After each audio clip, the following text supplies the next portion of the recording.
назорати қатъии воридоти маҳсулоти гӯшти пасифат муҳлаташон гузашта ва ба саломатии инсон зараровар ки яке аз роҳҳои таъмини амнияти озуқаворӣ дар кишвар ба ҳисоб меравад, самти асосии фаъолияти мақомоти давлатӣ маҳсуб меёбад. новобаста аз ин, ҳолатҳои аз ҷониби соҳибкорону тоҷирони алоҳида бо ҳар роҳу васила ба бозори кишвар ворид намудани маҳсулотҳои пасифат ба назар мерасад, ки ба саломатии шаҳрвандон зараровар аст. чунончи санаи 9 октябри соли 2019 зимни гузарондани чорабиниҳои оперативии ҷустуҷӯӣ муайян карда шуд, ки шаҳрванди ҷумҳурии Тоҷикистон Шодиев Комилҷон Эшмуродович тахминан санаи 8 октябри соли 2019 дар асоси маслиҳати пешакӣ бо шаҳрванди ҷумҳурии Қирғизистон бо номи Мухаммед 6000 килограмм қимаи гӯшти мурғро аз ҷумҳурии Қирғизистон бо роҳи қочоқ, яъне бидуни назорати гумрукӣ ба ҳудуди ноҳияи Бобоҷон Ғафурови вилояти Суғ ворид намуда, баъдан онҳоро дар бордони воситаи нақлиёти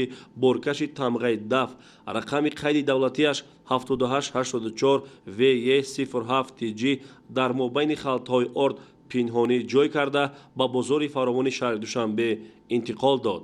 минбаъд Шодиев Комилҷон Эшмуродович тибқи нақшаи ҷиноятии таъризнамудаи худ амал намуда, шабона бо роҳи пинҳонӣ маҳсулотҳои гӯштии бо роҳи қочоқ ворид намудаашро аз автомашинаи болозикр ба автомашинаи тамғаи Хундай Портер рақами қайди давлатиаш 8127 OD 01 TG таҳти идораи ронанда Шодиев Хайрулло Комилҷонович гузаронида, онҳоро ба манзили истиқоматии шаҳрванд Палвонов Умед воқеъ дар ноҳияи Рӯдакӣ, ҷамъияти деҳоти Россия деҳа Якатут бурда расонид. дар натиҷаи амалӣ намудани як қатор чорабиниҳои оперативии ҷустуҷӯии иловагӣ манзили истиқоматӣ ва анборҳои дар дохили он мавҷуд буда, муайян карда шуда, зимни аз назаргузаронии воситаи нақлиёти болозикр ва дохили яхдонҳои худсоз, ки дар ҳолати ғайрисанитарӣ қарор доштанд, 500 қутӣ ба миқдори 6000 килограмм қимаи гӯшти мурғи навъи Геҷик Файл истеҳсоли ҷумҳурии Туркия ёфта гирифта шуд. инчунин ҳангоми аз назаргузаронии ҳамин манзили истиқоматӣ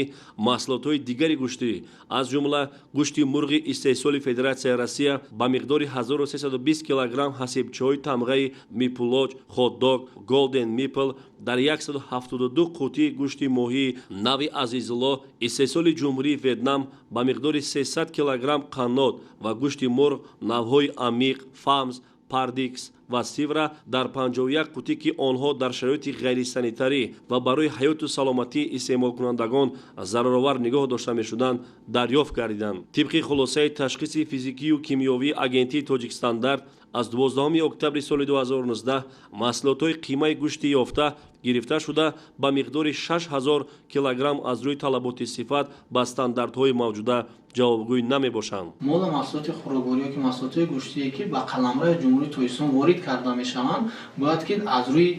сифатнокӣ, аз рӯи бехатарӣ ба талаботи регламенти техникӣ масъул ҷавобгӯ бошанд. ин маҳсулотҳое ки дар ин ҷо нигоҳдорӣ мешаванд, намуна гирифта шуда ба озмоишгоҳи агентии Тоҷикстандарт супорида шуд, ки аз рӯи сифат ва бехатарӣ ҳамчунин тамғагузорӣ ғайристандартӣ мебошанд. мувофиқи хулосаи Маркази ҷумҳуриявии экспертизаи судӣ ва криминалистии Вазорати Адлияи Ҷумҳурии Тоҷикистон аз 14 октябри соли 2019 арзиши умумии бозоргонии маҳсулотҳои қимаи гӯшти болозикр ба миқдори 6000 килограмм дар маҷмӯъ маблағи 150 000 сомониро ташкил медиҳад. бинобар ин нисбати Шодиев Комилҷон Эшмуродович парвандаи ҷиноятӣ оғоз карда шуда, тафтишоти пешакии он идома дорад.